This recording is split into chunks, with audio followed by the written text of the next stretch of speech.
Hello mga bata! Ako nga pala si Teacher Jonah at ngayong araw, ako ang inyong magiging guro sa asignaturang Edukasyon sa Pagpapakatao. At bago tayo tumuloy sa ating talakayan ngayong araw, tayo muna ay manalangin. Tayo ay magsitayo at iyo ko ang ating mga guro. Naman, anak ng Espiritu Santo. Amen.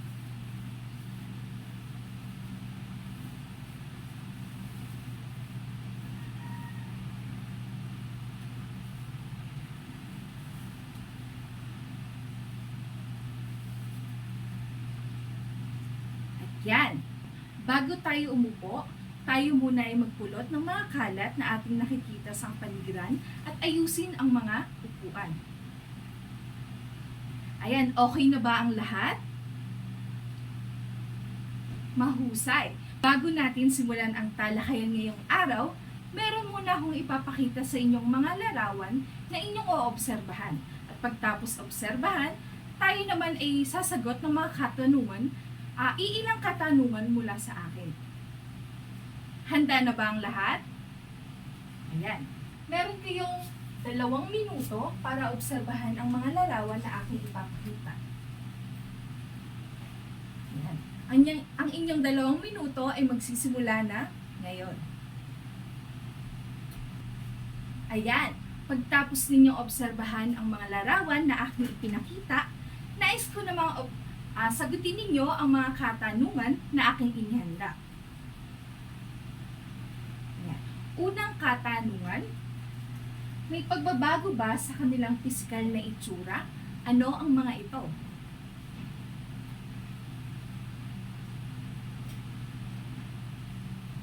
Ayan, mahusay! Ang sunod na tanong naman ay, bakit kailangan mong mapanatili ang kalinisan ng iyong sarili ngayong kayo ay nagdadalaga na at nagbibinata?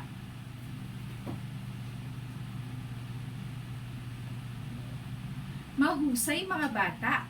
Dumako naman tayo sa sunod nating activity na ating gagawin ngayon. Ang activity na gagawin natin ngayon ay isang word puzzle. At ito ang mga panuto sa ating word puzzle. Hanapin sa loob ng puzzle ang mga ginagawa mong paglilinis at pag-aalaga sa iyong sarili, gayon din ang mga bagay na ginagamit mo kaugnay nito. So, bibigyan ko lamang kayo ng 5 minuto para maghanap ng mga salita sa word puzzle at ang 5 minuto ay magsisimula na ngayon.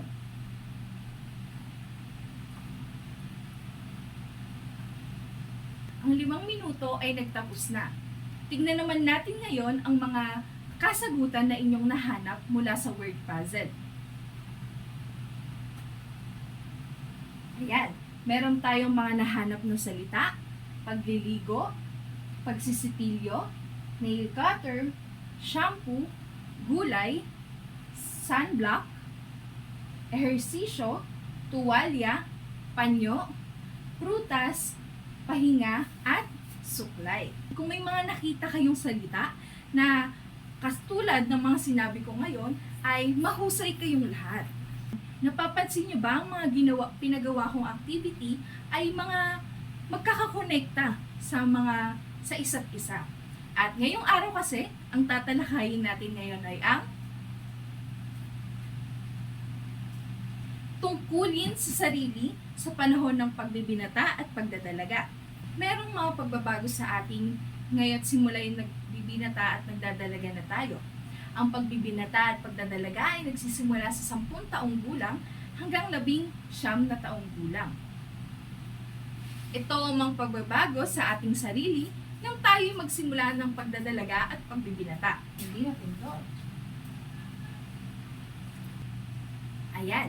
Ang unang pagbabago sa ating sarili ay ang pagsulong ng taas at bigat. Ngayong tayo ay nagbibinata at nagdadalaga na, tayo ay tumatanda at lumalaki. So, nagkakaroon ng pagbabago sa ating sukat, sa ating katawan, at sa ating taas. Ang sabi, ang normal at malusog na bata ay tumataas sa batang lalaki, tumataas ng 7 hanggang 12 sentimetro. Ang sa batang babae naman ay tumataas ng 6 hanggang 11 sentimetro. Ang sunod naman na pagbabago ay ang pagbabago sa sukat ng ating katawan. Ayan. Ang pagbabago sa ating katawan, sa taas at bigat ng ating katawan ay kakonektado ng pagbabago sa sukat ng ating katawan. Dahil habang tayo ay lumalaki, tayo din ay nag-iiba ng mga sukat ng ating katawan. Kung dati, nung ikaw ay bata pa, maliit ang inyong mga daliri, at ngayon nagbibinata o nagdadalaga ka na ay malaki ng mga sukat na ito. At ito pa ang mga halimbawa ng mga pagbabagong sukat sa ating katawan. Sa mga batang lalaki, ang paglaki ng dibdib at balikat. Kung inyong naoobserbahan sa inyong mga kuya o kung sino ang mga kapatid, naobserbahan natin na ang kanilang mga dibdib at balikat ay lumalaki sa mga kalalakihan.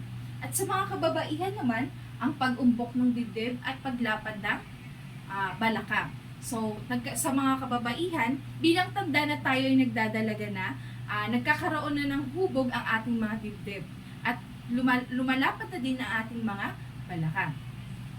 Ayan, ang sunod naman ay ang pag-unlad ng mga bahaging pangkasalian. So sa pagbibinata at pagdadalaga natin, mayroong mga pagbabago na nangyayari nga sa ating katawan. At isa sa mga pagbabagong hindi natin inaasahang mangyari. Ang mga pagbabagong nangyayari sa mga kalalakihan ay pag-unlad ng kanilang kalamnan o paglakas ng kanilang pagkain. So, sa pag-unlad na kanilang kalamnan, ginagamit nila ito para magkaroon ng tamang lakas sa kanilang mga gawain araw-araw. Sunod naman ay ang tinutubuan ng buhok sa bigote, balbas, dibdib, binti at sa pribadong parte ng katawan. Ayan. Isang normal na pangyayari sa ating katawan ang tubuan ng mga buhok sa iba't ibang parte na ating katawan. Sa mga lalaki, nagkakaroon sila ng mga bigote, balbas, at minsan nagkakaroon din sila ng mga buhok o tumutubong buhok sa kanilang dibdib at sa kanilang tiyan. At isa pang normal sa kanila ay ang pagkakaroon ng buhok sa pribadong parte ng ating katawan.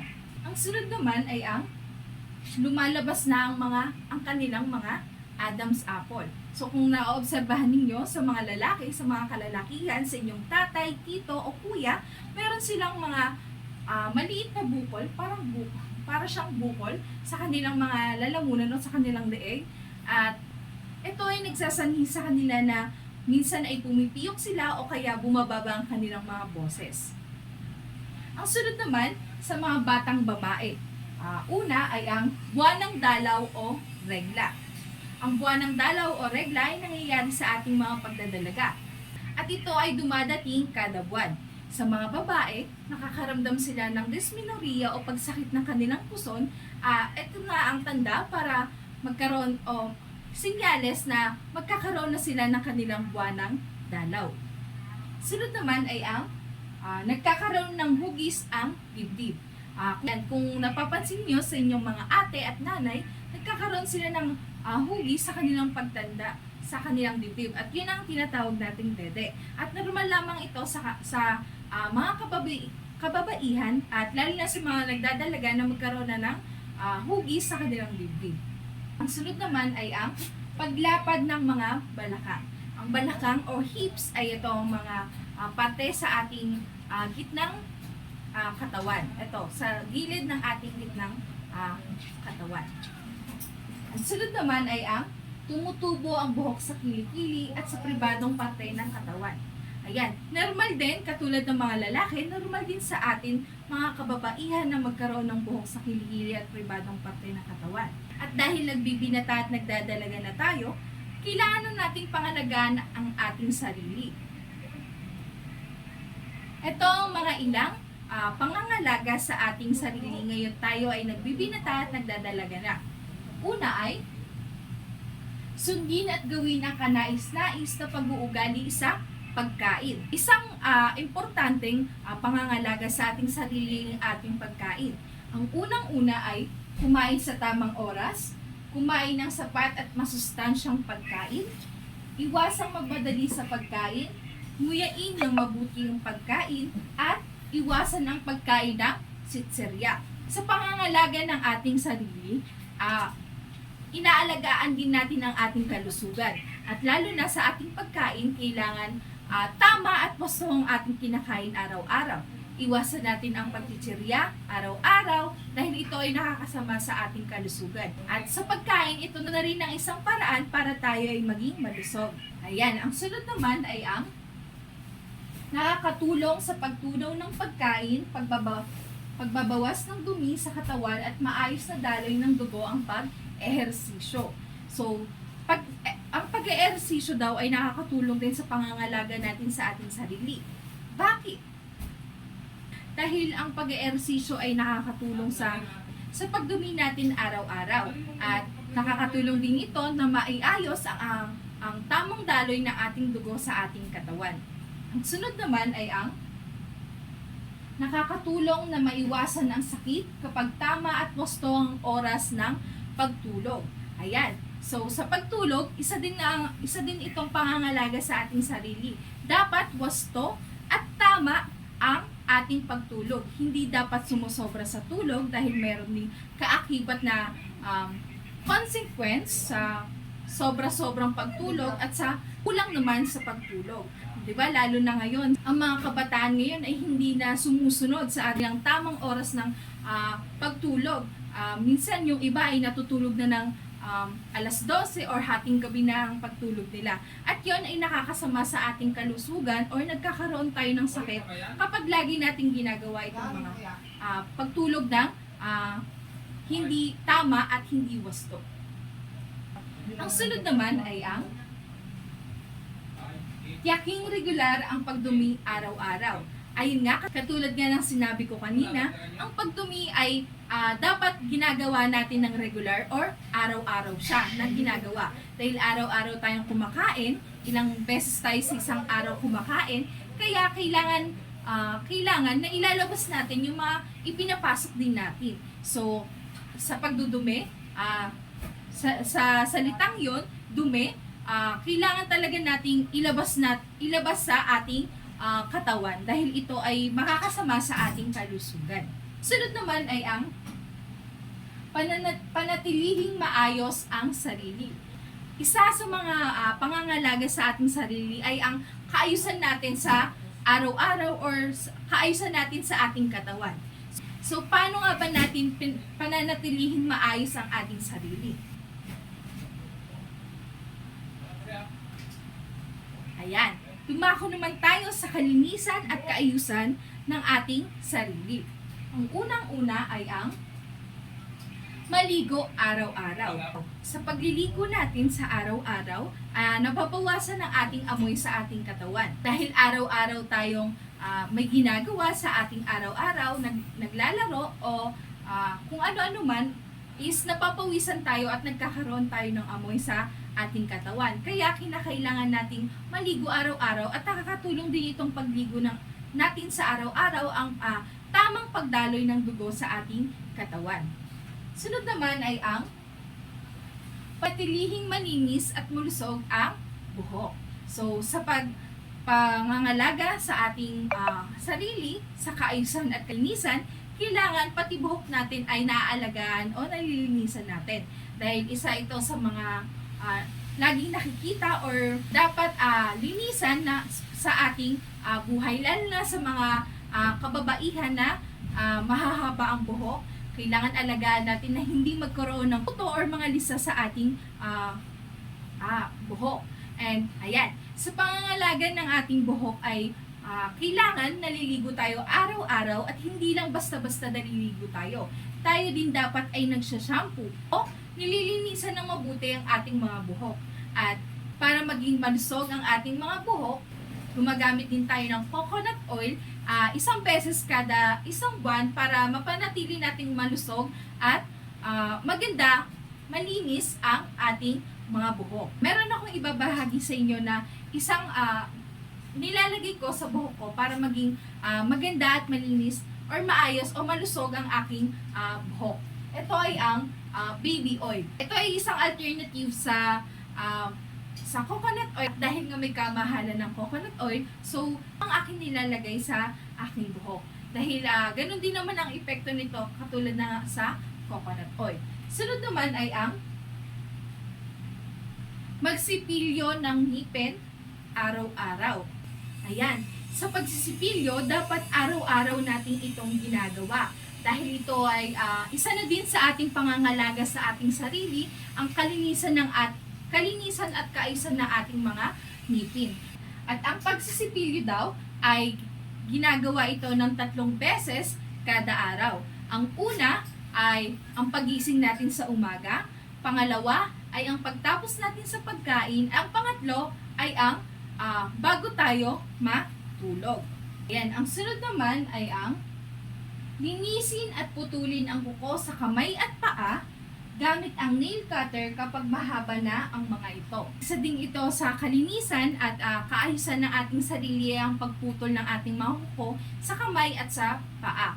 Dahil ang mga kuko natin ay napapasukan nito ng mga kung ano-ano or mga madudumi sa ating mga kuko, kaya tayo ay dapat pinuputulan natin ang mga kuko natin para makaiwas tayo sa mga dumi or makasugat ng ibang tao. Dahil sa paglalaro natin, hindi natin maiiwasan na magkaroon tayo ng mga physical contact sa ating mga kalaro, kaya minsan nagkakaroon ng sugat yung mga katawan natin dahil mga kuko.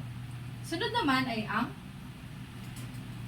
maghugas ng kamay bago at pagkatapos kumain, pagkatapos gumamit ng palikuran o restroom. Sa paghuhugas ng kamay, dapat ugaliin nating araw-arawin or maya-maya nating hinuhugasan ng ating kamay.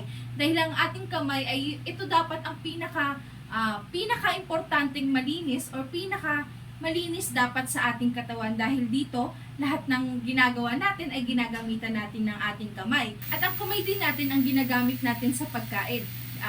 Kailangan nating ayusin or laging sabunin or hugasan ang ating mga kamay.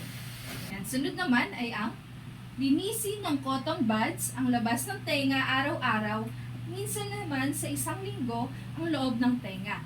Ayan, sa paglilinis ng ating tenga is kinakailangan nating gamitan ng cotton buds. Yung cotton buds, paglilinis sa ating tenga is sa araw-araw, nililinisan natin ang labas ng tenga natin sa araw-araw. At sa isang beses sa isang linggo or minsan sa isang linggo ay kailangan nililinisan natin ang loob ng ating tenga. Ayan, ang sunod naman ay ang gumamit ng deodorant o tawas matapos maligo.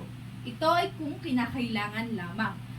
Ngayong nagdadalaga at nagbibinata na tayo, kinakailangan na natin gumamit ng tawas o kaya ng deodorant dahil meron na tayong kakaibang amoy na nangyayari sa ating mga kilikili. Dahil nga sa ating pagpapawis or sa mga ginagawa natin araw, tayo ay nagpapawis at nagkakaroon ng ibang amoy sa ating kilikili. Kaya sa ating pangangalaga sa ating sarili, ina-actionan natin ito ng paggamit ng mga product o kagamitan sa pag-alis ng mga amoy sa ating katawan. At next naman ay ang magpalit araw-araw ng damit, panloob at medyas. Ayan, kinakailangan natin ito sa araw-araw dahil tayo nga ay kinakailangan din maligo sa araw-araw. Kailangan din natin magpalit ng ating mga sinusuot sa araw-araw. Dahil kung ikaw naman ay naligo at hindi mo pinalitan ang kasuotan mo is wala rin nangyari or ganun pa rin yung magiging amoy mo sa iyong katawan. Sunod naman ay ang ugaliing magdala ng malinis na panyo araw-araw. Ngayon nagdadalaga at nagbibinata na tayo, kinakailangan natin ang panyo sa ating araw-araw. Ngayon naman, sunod naman ay ang kumain lagi ng wasto at masustansyang pagkain.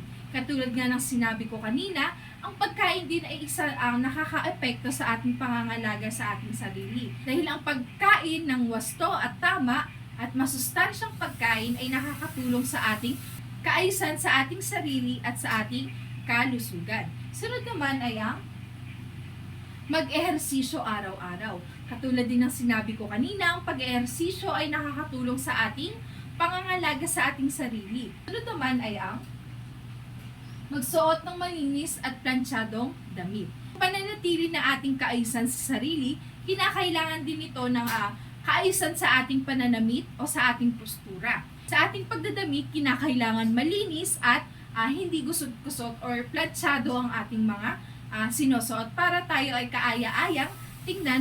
Ayan, sa ating pagtatapos, meron lamang akong iniwang salita na ang tungkulin sa sarili ay laging nagsisimula sa ating sarili. Mahirap nga naman isalin sa ibang responsibilidad ng ating pangangalaga sa ating sarili kung ang ating sarili ay hindi din natin alam kung paano natin pangalagaan. At isa pa, hindi naman kinakailangan na maging maganda o gwapo ang isang tao para masabing napapanatili niya o naaalagaan niya ang sarili. Ang mahalaga lang dito ay alam mo kung paano mo naaalagaan ang iyong sarili sa pang-araw-araw. At sabi nga na kaya ayang makita ang kahit sino mong tao kung siya ay malinis at maayos. Kaya dapat sa ating mga nagbibinata at nagdadalaga na, alamin natin ang mga tungkulin natin sa sarili, sa ating pangangalaga sa ating sarili. At ito ay hindi lang naman na-apply sa mga nagdadalaga at nagbibinata na, kundi sa ating lahat ng mga tao na ayusin o panatilihin nating maayos ang sarili natin kahit hindi na tayo binata or dalaga. At dahil dyan, doon na natatapos ang ating talakayan ngayong araw.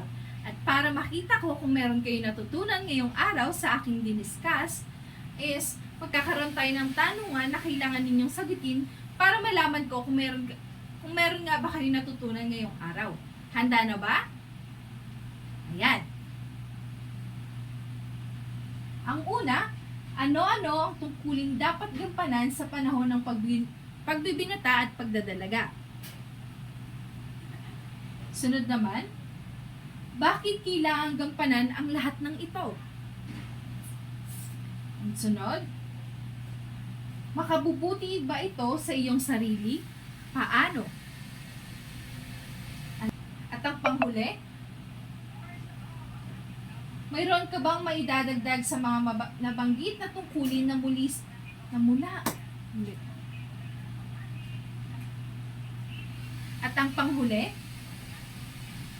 mayroon ka bang maidaragdag sa mga nabanggit na tungkulin na mula sa payo ng iyong mga magulang? At ano ang mga ito?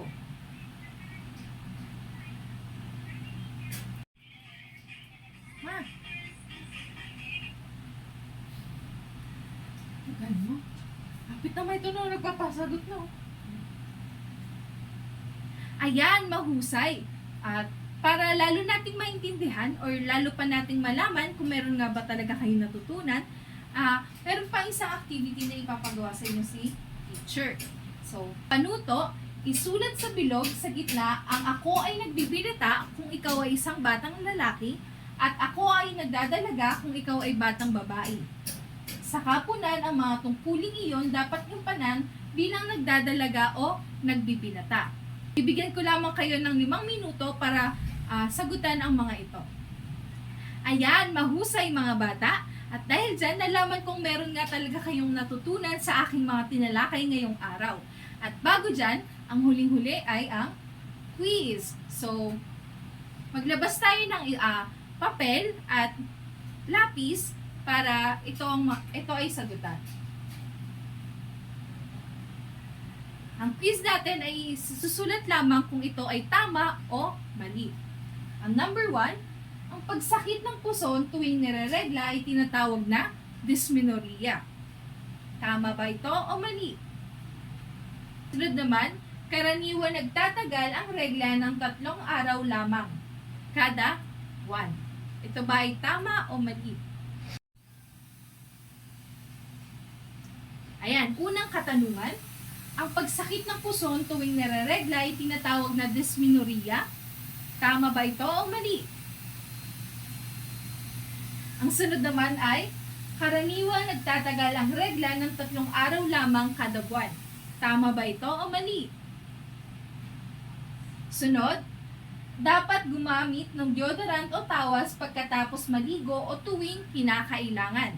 Tama ito or mali? At ang panghuli at ang pang-apat, huwag kumain ng masustansyang pagkain. Tama ba ito or mali? Ayan, sunod naman ay magsipilyo ng ngipin 2 beses kada araw. Ito ba ay tama o mali? Ayan, at dyan lamang nagtatapos ang ating talakayin ngayong araw at ang ating quiz ngayong araw. Ipapasa ninyo ang inyong mga sagutang papel sa akin mamaya. So, may mga natutunan ba ang lahat? Ayan, mahusay naman kung meron kayong natutunan. Maraming salamat sa pakikinig mga bata. Bye!